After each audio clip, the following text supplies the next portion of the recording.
नमस्कार दोस्तों, Krishna biological platform में एक बार फिर से आपका स्वागत है। पिछले लेक्चर में हमने आपको मोनोकोटिलेडॉन के एम्ब्रियोनिक डेवलपमेंट के विषय में बताया था।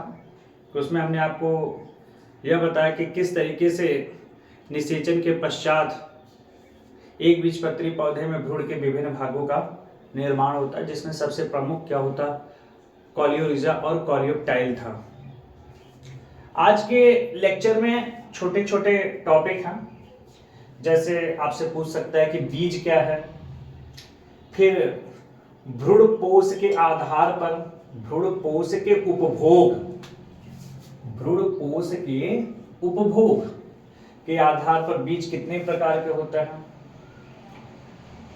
फिर आपसे पूछा जा सकता है कि प्रसुप्ति क्या है, फल क्या है, फल भित्ति क्या है, आभासी फल क्या है, सत्य फल क्या है,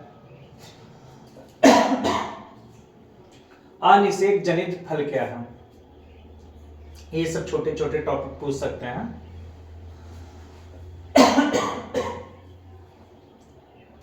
बीज क्या है? जैसा कि आप लोग जानते हैं कि ये आपका क्या है मेरे भाई, बीजांड है। क्या है ये? बीजांड।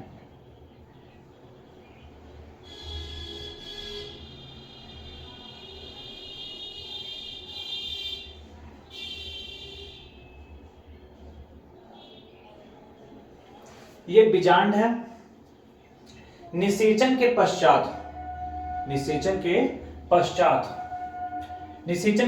का मतलब क्या है? जब पराग कण के केंद्रक से बना नर युग्मक पराग नली के माध्यम से बीजांड के भ्रूण कोश में प्रवेश करके एक सेल को क्या कर देता है, संयुग्मित कर दे, तो इसके संयुग्मन को निषेचन कहता है। तो निषेचन के पश्चात बीजांड के रूप में नहीं रहता, बल्कि वो बीज में चेंज हो जाता है।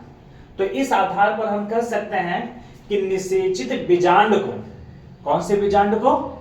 निषेचित बीजांड को बीज कहते हैं। निषेचित बीजांड को बीज कहते हैं। आवृत बीजी पौधे में, कौन से पौधे में मेरे भाई? आवृत बीजी पौधे। आवृत बीजी पौधे क्या है?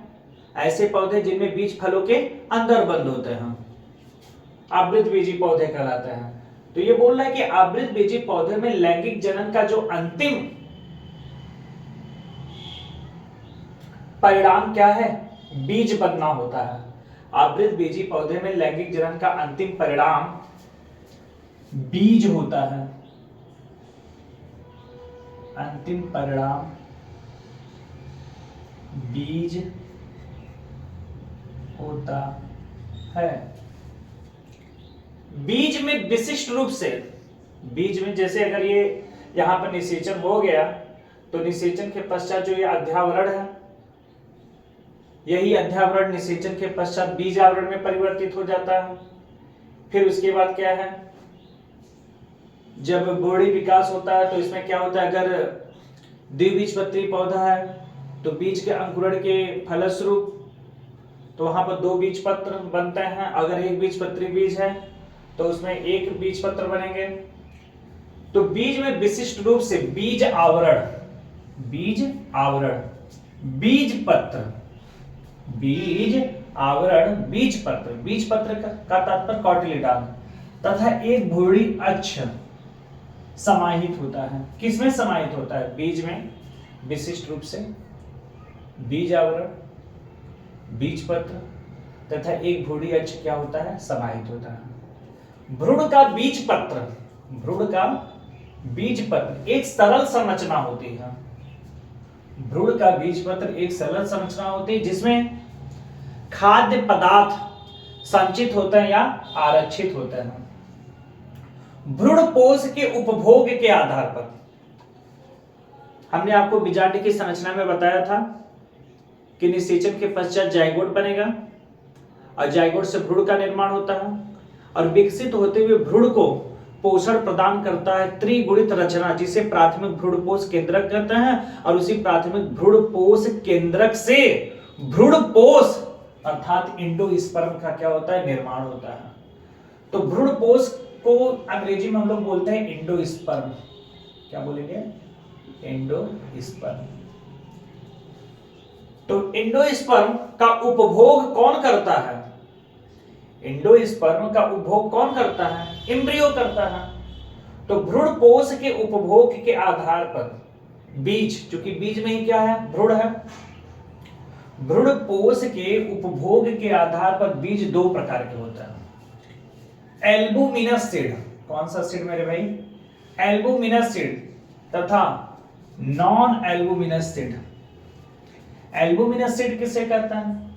एल्बुमिनस सीड ऐसे सीड होते हैं जिनमें भ्रूणी विकास के दौरान एंडोस्पर्म का कुछ भाग शेष बचा रहता है। इसका मतलब यह है कि भ्रूणी विकास के दौरान अगर एंडोस्पर्म पूर्ण रूप से उपभोग नहीं होते, अर्थात उसकी कुछ मात्रा अगर क्या रहे, बची रहे, तो ऐसे बीज को हम लोग एल्बुमिनस सीड कहते हैं। जैसे गेहूं हो गए, मक्का हो गए, बाजरा हो गया। नॉन एल्बुमिनस सीड किसे कहता है? नॉन एल्बुमिनस सीड ऐसे सीड होते हैं जिनमें भ्रूणी विकास के दौरान एंडोस्पर्म पूर्णतः उपभोग कर लिए जाते हैं। अर्थात नॉन एल्बुमिनस सीड में भ्रूणी विकास के दौरान एंडोस्पर्म का कुछ भी भाग शेष नहीं बचता, अर्थात पूरे का पूरा एंडोस्पर्म का उपभोग कर लिया जाता है। किसके द्वारा? भ्रूणी विकास के दौरान, अर्थात भ्रूण के द्वारा। Non albuminous seed non albuminous seed का एग्जांपल क्या है? मटर, मूंगफली। यहां पर ध्यान दीजिए थोड़ा। काली मिर्च तथा चुकंदर कि बीजांड का न्यूसेलस, काली मिर्च तथा चुकंदर के बीजांड का न्यूसेलस शेष रह जाता है। अगर बीजांड का न्यूसेलस नष्ट नहीं होता, अर्थात बचा रहता है, तो उसे हम लोग पेरिस्पर्म अर्थात परिभ्रूणपोष कहते हैं। क्या कहेंगे मेरे भाई? परिभ्रूणपोष कहते हैं। क्या कहते हैं? परिभ्रूणपोष कहते हैं। अब जैसा कि आप लोग जानते हैं कि निषेचन के पश्चात बीजांड का जो आवरण है, बाह्य आवरण बोले तो आउटर इंटेगमेंट, और भीतरी आवरण, वो किसमें चेंज हो जाते हैं? टेस्टा और टेगमेन में क्या हो जाते हैं? बदल जाते हैं। इंपॉर्टेंट है, ध्यान दीजिएगा। बीजांड में उपस्थित बीजांड द्वार मतलब माइक्रोपाइल, ये देख रहे हैं मेरे भाई? बीजांड में उपस्थित बीजांड द्वार एक छोटे से छिद्र के रूप में क्या होता है मेरे भाई? उपस्थित रहता है। एक छोटे से छिद्र के रूप में क्या होता है मेरे भाई? उपस्थित होता है, जो बीज के अंकुरण के समय वाटर तथा ऑक्सीजन की सप्लाई करता है। इसका मतलब यह है कि जब बीज अंकुरित होते हैं तो बीज के अंकुरित होने के लिए जल तथा ऑक्सीजन की क्या होती है? जरूरत होती है। वह जल तथा ऑक्सीजन बीजांड द्वार के माध्यम से ही बीज के अंदर प्रवेश करता है, तब जाकर क्या होता है? बीज अंकुरित होता है। प्रसुप्ति किसे कहते हैं मेरे भाई? प्रसुप्ति, जैसे कि आप लोग जानते हैं कि विभिन्न पौधे के बीज को कई महीनों तक, सालों तक हम लोग सुरक्षित रख सकते हैं, लेकिन किसके अनुपस्थिति में? नमी एवं आर्द्रता की अनुपस्थिति में। तो है क्या मेरे भाई? बीज के परिपक्व होने पर उसमें किसकी मात्रा कम होती चली जाती है? जल की मात्रा कम होती चली जाती है, जिससे बीज अपेक्षाकृत क्या हो जाता है? शुष्क हो जाता है। परिणाम स्वरूप जल के अभाव में बीजों में उपापचय की प्रक्रियाएं धीमी पड़ जाती है, जिससे बीज का भ्रूण निष्क्रियता की दशा को पार कर जाता है। और जब बीज का भ्रूण निष्क्रियता की दशा को पार कर जाता है, तो इसे ही हम लोग क्या कहते हैं? प्रसुप्ति कहते हैं। इसे ही हम लोग क्या कहते हैं? प्रसुप्ति कहते हैं। प्रसुप्त बीज को यदि फिर से अनुकूल परिस्थितियां मिल जाए, मतलब प्रसुप्त बीज का मतलब जिसके अंदर का भ्रूण निष्क्रियता की दशा को प्राप्त कर गया हो, तो ऐसे बीज को हम लोग क्या बोलते हैं? प्रसुप्त बीज कहते हैं। कौन सा बीज मेरे भाई? प्रसुप्त बीज कहते हैं। यदि प्रसुप्त बीज को अनुकूल परिस्थितियां मिले तो वे फिर से अंकुरित होने लगते हैं, और अंकुरित होकर रूट और शूट का निर्माण करेंगे। आइए देखते हैं इसके पश्चात फल क्या है। कहा जाता है कि निषेचन के पश्चात बीजांड बीज में परिवर्तित हो जाता है, और जबकि अंडाशय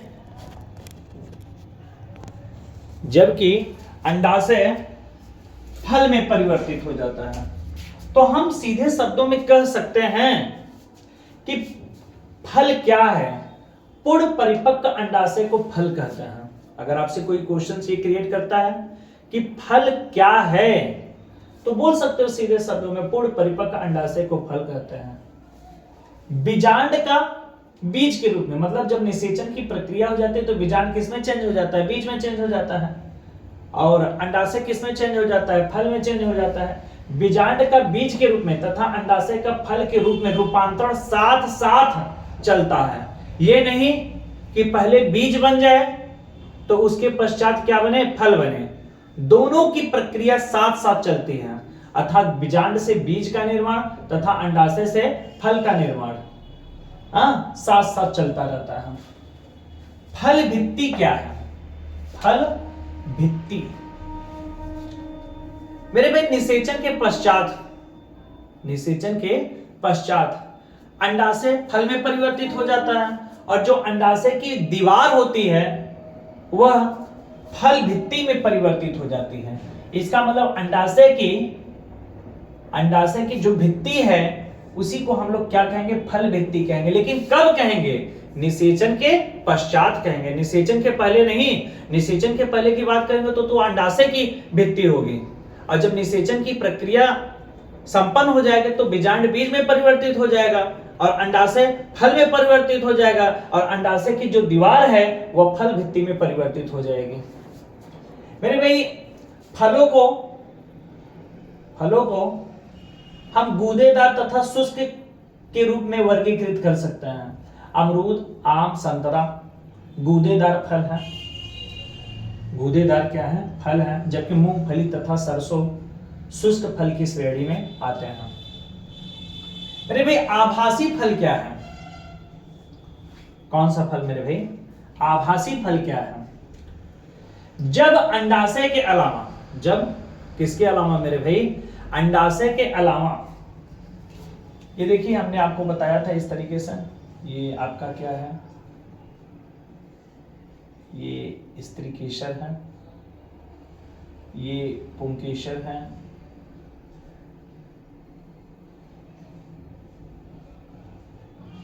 ये पुष्प की रंग बिरंगी पंखुड़ियां हैं, ये बाह्यदल है, ये पुष्पासन है, और ये क्या है मेरे पे? अंडाशय, और ये अंडाशय में क्या है? बीजांड है।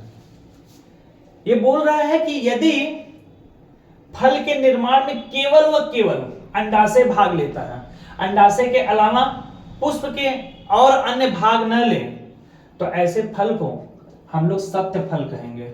ऐसे फल को सत्य फल कहेंगे।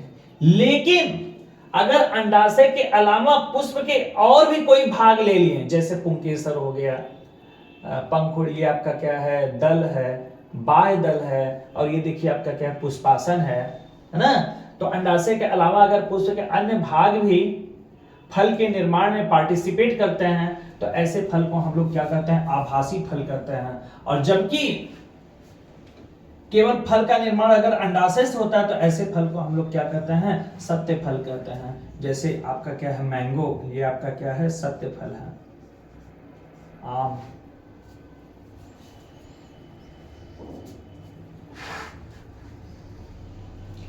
अनिषेक जनित फल, अनिषेक जनित फल।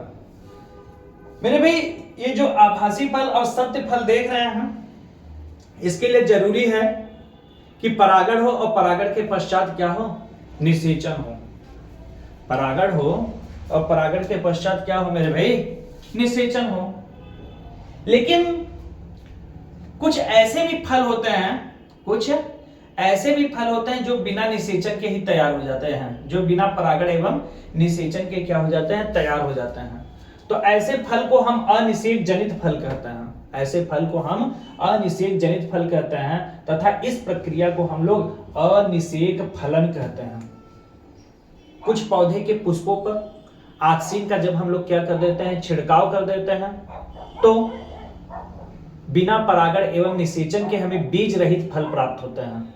ये जो बिना निषेचन, जो बिना परागण एवं निषेचन के बीज रहित फल प्राप्त हुए हैं, इन्हीं फलों को हम लोग अनिषेक जनित फल कहते हैं तथा यह प्रक्रिया अनिषेक फलन कहलाता है। अनिषेक फलन हार्मोन्स विशेषकर ऑक्सीन के छिड़काव द्वारा प्रेरित किया जाता है। आशा करते हैं कि आज के लेक्चर में जो छोटे छोटे टॉपिक थे वह आपको समझ में आया। इसके बाद थोड़ा बीज के प्रकीर्णन के विषय में पढ़ेंगे, बीज के प्रकीर्णन के विषय में पढ़ेंगे, असंजनन, और मेरे ख्याल से हम लोग sexual reproduction and flowering plant वाले चैप्टर के समाप्ति के कागार पर हम हैं। तो इसके बाद हम लोग शुरू करेंगे ह्यूमन रिप्रोडक्शन। तो इस वीडियो में जो भी समस्याएं हों उसे कमेंट के माध्यम से बताइए, ताकि उस कमी को मैं क्या कर सकूं, सुधार सकूं और बेहतर से बेहतर आप लोगों को वीडियो उपलब्ध करा सकूं।